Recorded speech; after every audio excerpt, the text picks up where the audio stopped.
Welcome everybody to this afternoon session. Excited to get rolling here. My name is Colin Fair. I'm a faculty member in the Department of Behavioral Sciences here at UAGC, and I'll be serving as co-chair with my colleague Liz Cruson.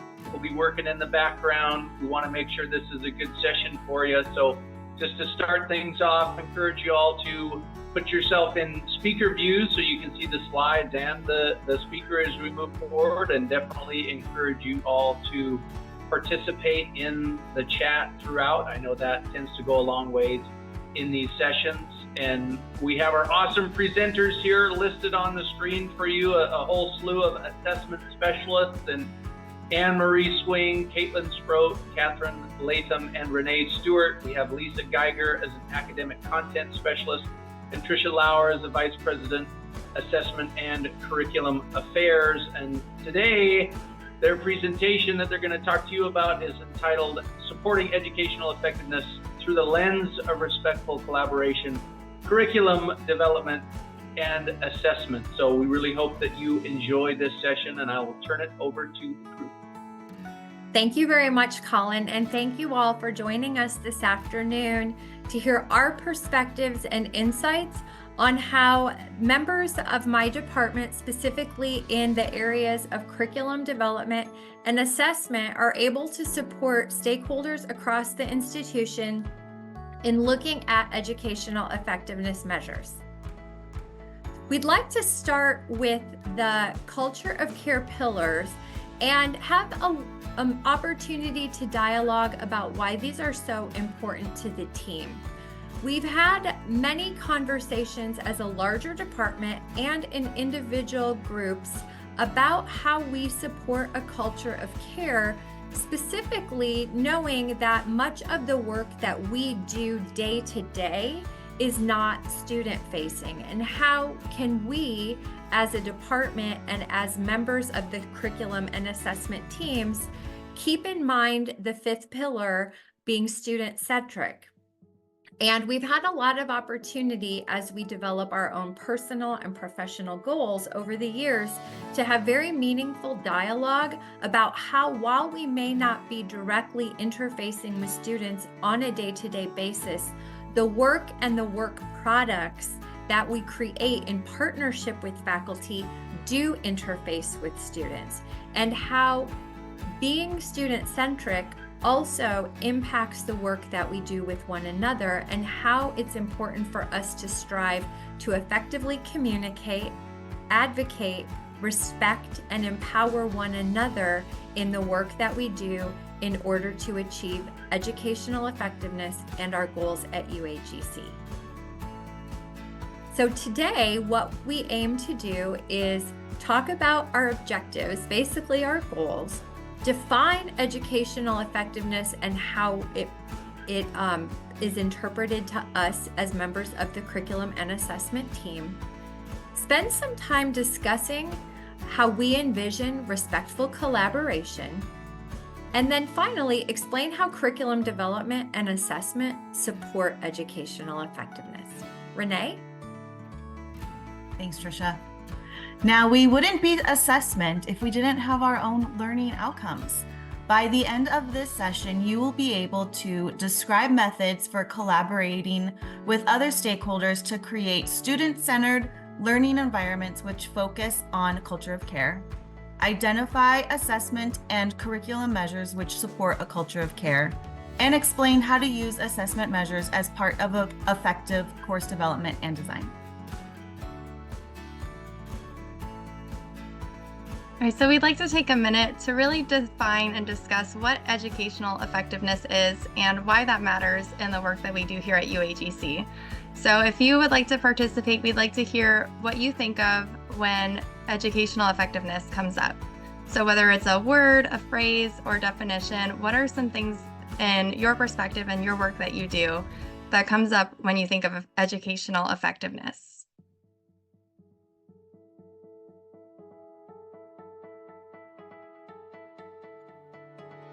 I see Collins, which is learning. That's a good one. You have supporting and promoting success.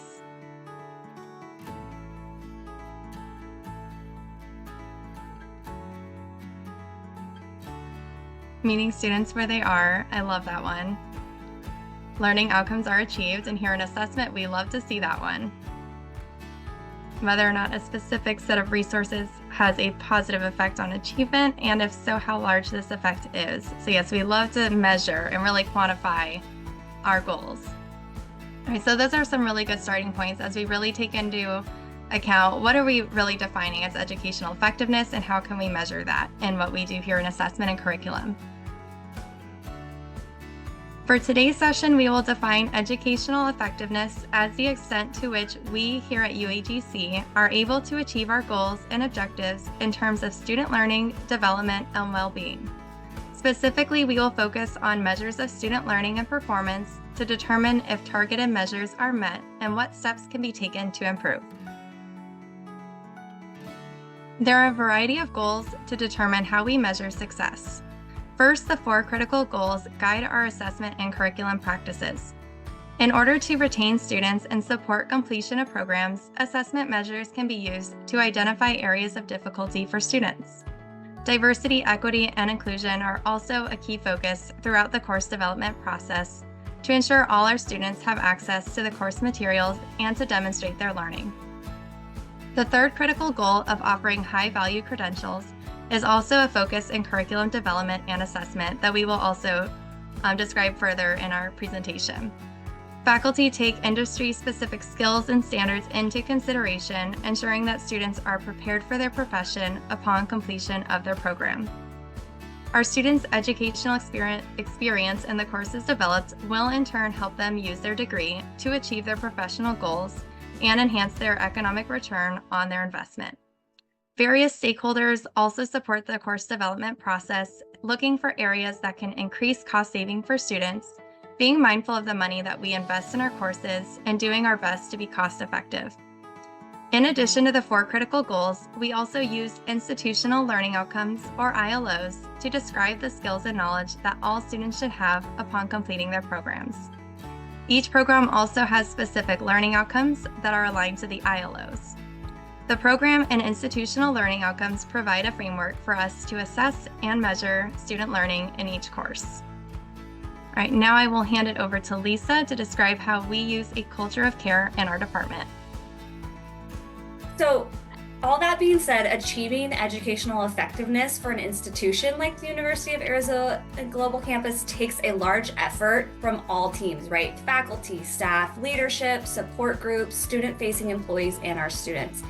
In a team setting, I want you to think about what makes you feel a sense of belonging and trust. And when you collaborate, what experiences leave you feeling happy and respected?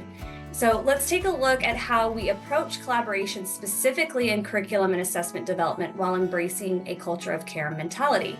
So when this group was working together to think of key components of effective collaboration, the following themes kept popping up as values we appreciate when working together. The first one you see is solutions-based. So, being able to reflect on the past with an intention to move forward is something that we all take very seriously. Focus on making our processes and practices better to reach a common goal, and being able to provide real solutions that give a sense of hope. So, when there is an issue or when something comes up, we all come together to not really concentrate on what happened or why it happened or who made that happen, but really focusing on what is the solution and how can we use that to grow and to learn and to be even better. Another theme that we all had in common was being proactive. So being able to use different strengths and areas of expertise to think of potential concerns before they become an issue. I think it's really important to lean on other team members and their expertise, their strengths, to be able to, foresee maybe some issues that might come up. We all have different lenses that we look at curriculum and assessment through. Be open to communications, open to questions, be willing to offer that support when needed. We also view challenges holistically and through different possible lenses. We all bring, again, diverse experiences with us and can use this to propel a well-rounded conversation. Another common theme was consideration. So in order to create and deliver the best possible product, we all have to be considered in the process. So what does that look like? It means we have to plan and allow for time and be open to conversations. When we do have different team members involved, we have to, things aren't going to be done at the drop of a hat. We have to be proactive about planning time for that collaboration, that intentional time. Also, be curious about what other team members do so that you can get to know them and get to know their role better. So for example, I work a lot with Renee in assessment, and we have to schedule our workloads in consideration with one another. She's busy, I'm busy, so I know when I email her that I need to have all of the information summarized. I don't expect her to go through the long chain of emails. I let her know, what is exactly I need from her, and then provide some dates that are open so she can choose what works best for her. By doing this, I can't assume that what her part includes will only take a few minutes. And by doing this, I'm showing consideration for her time, and then I'm willing to collaborate with her and overall just show her that I appreciate her help. And also, keeping that in mind, you might communicate differently with different stakeholders or different team members. So it's okay to, specifically craft your communication in a way that is tailored to the specific recipient, right? We all don't do the same tasks. We all have different background knowledges of certain issues. So it's really important to take that into consideration as well. The next thing to keep in mind when infusing the culture of care in our collaboration is trust. So building trust doesn't necessarily mean that, I trust someone because they did this. It starts with you being someone that others can trust. So making sure you're reading communications thoroughly and responding in a timely manner so that people know that they can depend on you and rely on you for their support. And also, when you are responding, make sure to assign specific tasks and then make sure to call out who's responsible for what you're expecting them, setting people up for success.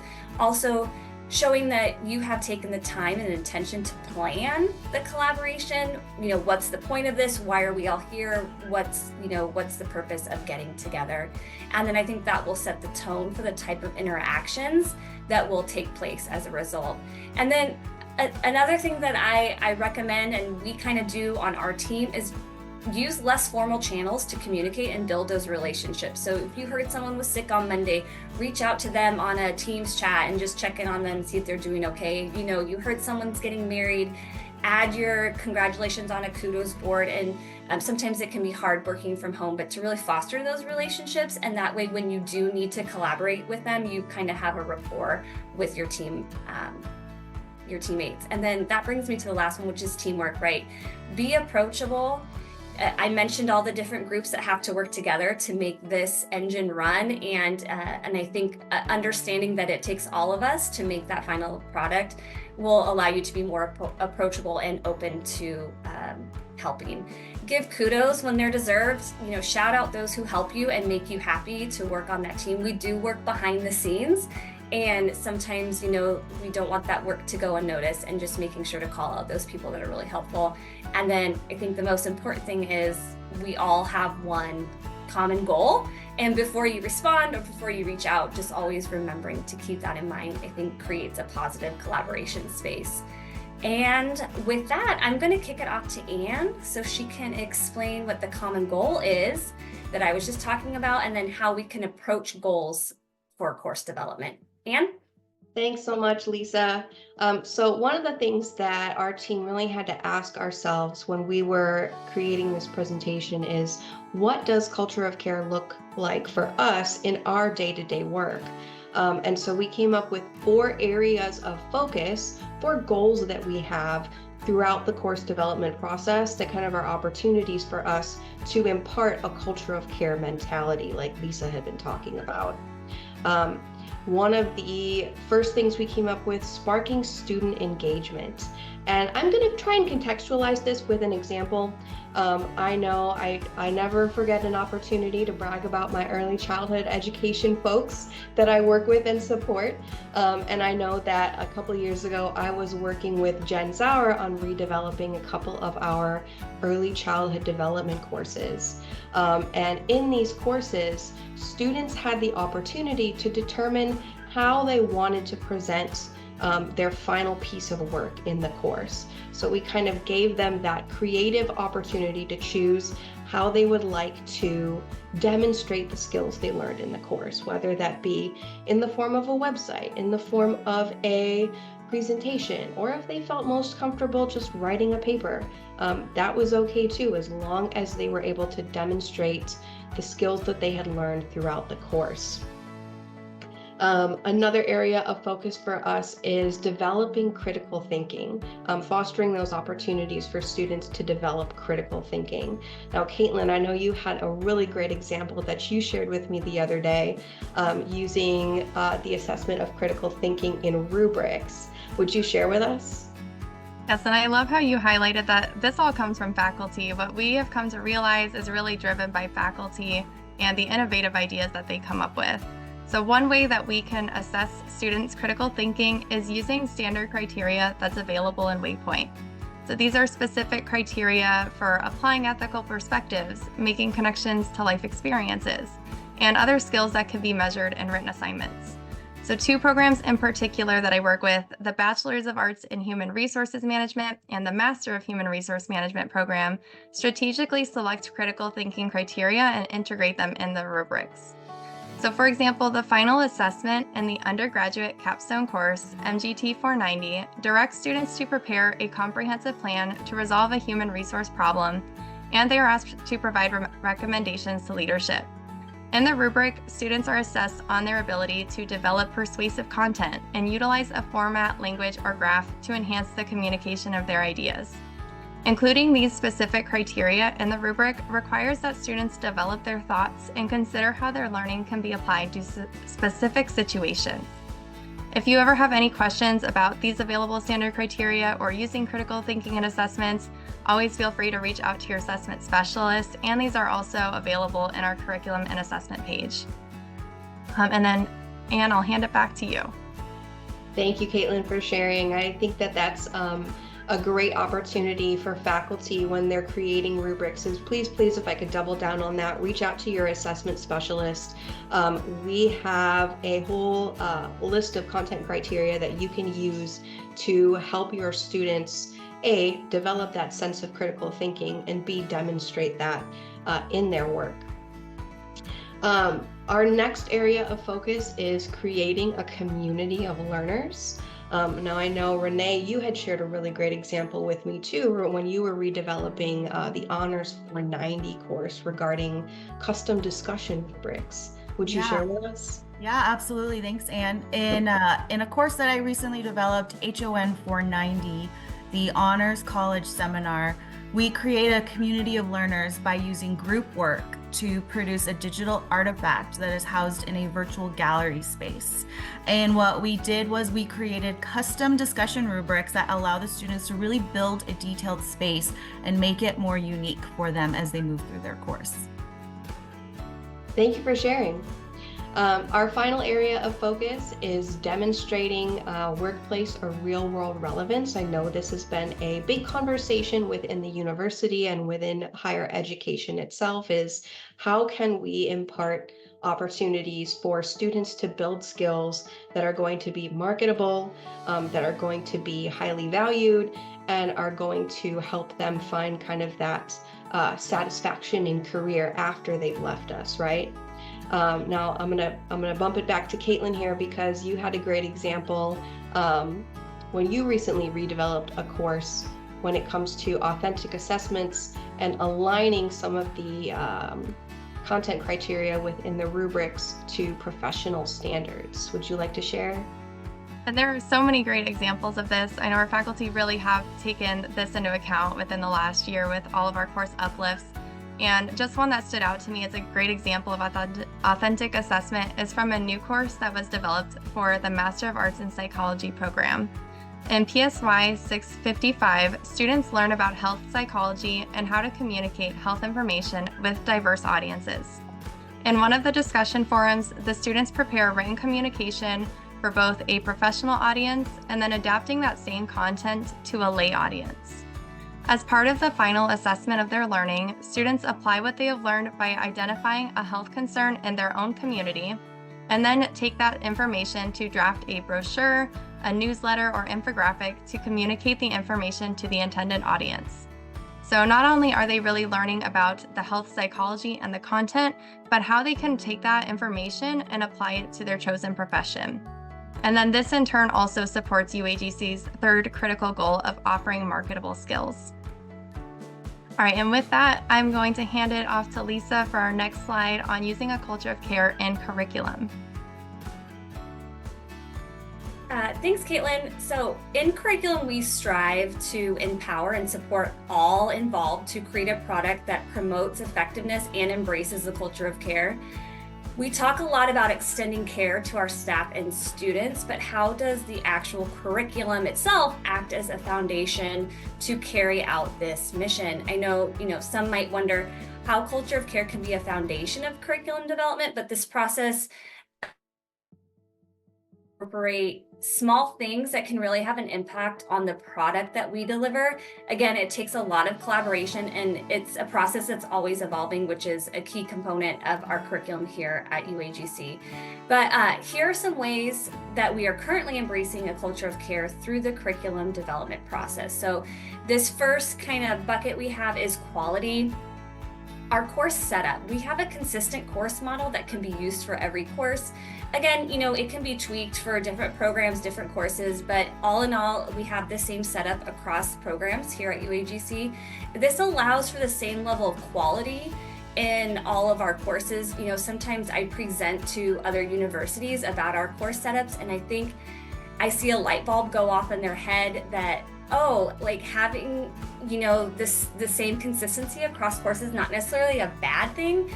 I think, this is a tried method that has evolved over many years of online learning here at this institution. And I think it just allows us to fine tune our work even more. And with this foundation in place, we can really focus more on creating those engaging and diverse student experiences instead of on the not so fun, maybe the nitty gritty stuff. So again, always open to improvement and feedback, but that's just one way that we can ensure quality in these courses.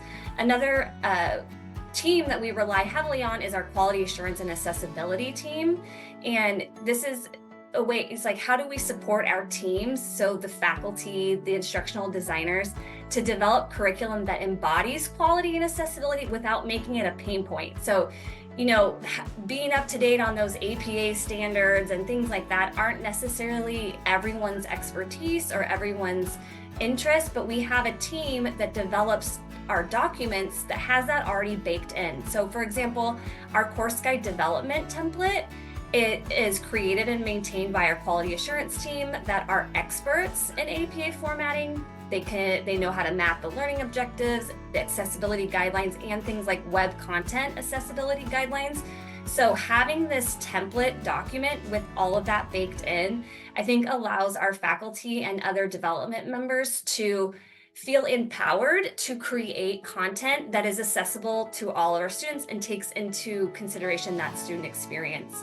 Another thing that we really embrace is the support resources for course development. So we have a hub of resources that anyone can access during the process for guidance on items needed to make our curriculum top quality. Things like assessment pieces that people can go to if they need extra help. Another way that we ensure quality in our course curriculum is in the design and the visual setup. Again, consistent setup across courses and programs, and it allows for a better faculty and student navigation experience. When students get into their courses, faculty get into their courses, it's not overwhelming. It has the same look and feel. They feel empowered to attack the learning outcomes that are going to be expected of them. Another common theme in our curriculum development that helps embrace the culture of care mentality is transparency. We always set clear expectations. We give students access to the grading rubrics ahead of time within the assignment prompts. They're not hard to find. They're right up front. We give them directions on how to find them. We don't want them to guess what's expected of them. The prompts include concise directions, again, setting those expectations. We always preface students with what they can expect. Another great way that we increase transparency is easy access to resources. So we everybody has different strengths, and we want to make sure that we highlight those strengths within our curriculum. But again, where some people, they might fall short on some of those things, we include links to articles, the media, the web pages, open educational resources, so that they know what's expected, they know where to find things, and it's not hidden, and they don't have to guess. Another way that we foster culture of care is really just promoting success. From the beginning of a course, we are, expected to put in an announcement that says, hey, we're here for you. We want you to succeed. We want our staff and faculty to succeed when they create these courses. We're here to help them. Like, again, there's nothing that's a mystery. Everything is upfront for them. So really providing those support resources, again, instructions with images or video demonstrations. So not only in the curriculum itself for students, but also for our faculty. I know that when these courses are created, our lead faculty go above and beyond to provide resources for their associate faculty members so that they can be successful in their course. Another thing that we are very proud of here at UAGC, we have real-time course updates and revisions. If something's not working in a course, we can go in and fix it. And that's something that we do and we take very seriously here. Another thing to promote success, just remove the barriers, provide samples of exemplary work, provide tutoring services, and provide options and assessments like we were talking about in the previous slide. Give people the option so they can be more engaged with their curriculum. So that is how we develop curriculum with the culture of care in mind. And now I will hand it over to Renee to explain more about our assessment development process. Renee? Thanks, Lisa. What I will be discussing is the course snapshot at this time.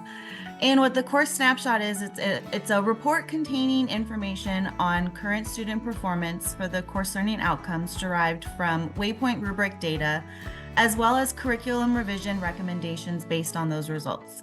This is sent to the faculty before pre-development meetings to guide the faculty through the beginning stages of their revision. The two types of data included are CLO overall and CLO weekly performance. And in this next slide, the example provided is based on weekly CLO performance. So what you see here is a snippet of a course snapshot from Gen 101, Developing Skills and Strategies for Success. In the first chart, which is labeled pre-course revision, and looking below the bar graph, specifically looking at week 3A, the assignment was not meeting the 70% target of student performance, scoring at proficient and above. CLO 1 and CLO 4 were just shy, scoring at 67%. And looking at the week 5 summative assignment, it's just meeting the target. So after reviewing the course snapshot with the faculty and determining any struggle points that we had come to conclusions, updates to the assignments were implemented in the next course development. And you will notice the major improvement in the second chart, the post-course revision. Weeks 2 and 4 roughly stayed the same, but weeks 3 and 5 greatly improved, with CLO improving by about 16% and CLO 4 improving by about 14%. Now, faculty should be reviewing their data about 3 to 6 months after a course development to determine if student performance has improved. And reviewing the student achievement either by the Power BI dashboard or with your assessment specialist really ensures that we are effectively supporting culture of care and student success. And with that, I will hand it to Catherine, who will be speaking about assessment plans. Okay, so how's another way we measure educational effectiveness is through our assessment plan. So this is something we do every year with our faculty. We produce a document which includes, the assessment plan includes, I'll just break it up into certain sections, the curriculum map, which is showing introduced, reinforced, and mastered area of student learning. The assessment findings for all the measures, that means an indirect measure such as a survey or a direct measure such as an assignment or an exam. The analysis and report summary, where we're looking at the data and deciding what actually the data is saying. And then after that, it's where we're looking at actions and base these actions from the data. So what does the data say and how can we come up with an action based on that data? Next slide, please. So the assessment plans are quite long because of all the content. So this is just 2 sections of an assessment plan. The assessment plan I've used is the Bachelor of Arts in Finance. I really like finance, so that's why I used the finance plan example. The first part is the analysis of data. It's kind of wordy in this table, so I'll just kind of go through it so that we can see what it's actually saying. So the first direct measure is the FIN 490 final case study, and this is the capstone course in the program, so which means it's the course which students take at the very end of the program. And we can see here that 70% is the target. That's the target we want, where students are achieving that learning. And we can see that the target was not met. It's 68.3. So this is a problem because we want them to learn, we want them to succeed. You know, we don't want them to struggle with curriculum, and because finance does have a certain element of quantitative curriculum, it could be more difficult than something else, a different topic. So we have our problem, but they're not meeting the acceptable target. So here's our solution. So this next table, it's showing how we're coming with 2 solutions or action items, which these are developed with the finance faculty. So the first solution is they would like to replace that direct measure with something where the achievement of student learning is at a reinforced level, not a mastered level. So that is where the finance faculty thought that would be better for that actual program learning outcome. The second example is actually providing some kind of resources for students to help them master that curriculum. And because it's a capstone course, it should be something which is difficult or, you know, has a certain rigor of learning. So this is where the finance faculty thought adding some type of learning resource for that final project would help. And NPV, it just means net present value. It's not that important for this example, but if anyone's saying, what's an NPV? That's what it means, the net present value. So that's really important where we're looking at creating meaningful actions to enhance the student learning. We have our problems, we look at the data, and then we come up with 2 solutions. And that shows that hopefully that will increase student learning and help students master that program. And with that, I will hand it over to Tricia, who will be concluding our session. Thanks so much, Catherine. Thanks so much, team. So as you can see, when we think about culture of care in our functional area, it represents a great deal of the work that we do, not only in the work that we do with one another, but in the structures and processes and tools and resources that we have in place to support other teams in ensuring that students are able to meet their goals, and that as a university, we're also able to meet our goals in the realm of educational effectiveness.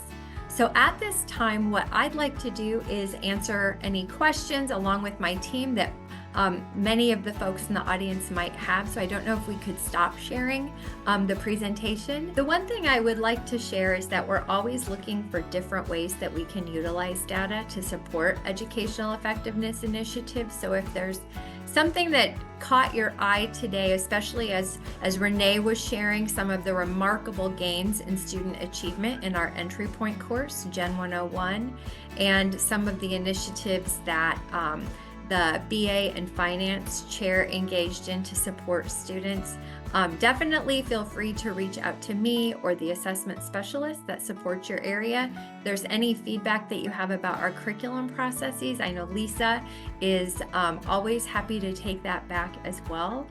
We know that culture of care is a collective endeavor, and we thank you all for the partnership that you engage in with us. Thank you. That's awesome. I know I can speak from experience going through my first course revision and development process, how great it has been with my interactions with this team. So kudos to get a little deeper inside look on your perspective on things, helpful for me, and it's been helpful. So shout out there. But thanks to the presenters. Thanks everyone for being here on behalf of the Department of Behavioral Sciences. So Liz did post links to the final sessions of the day in the chat, so hopefully you can direct where you want to go next, and enjoy the rest of your afternoon, everybody.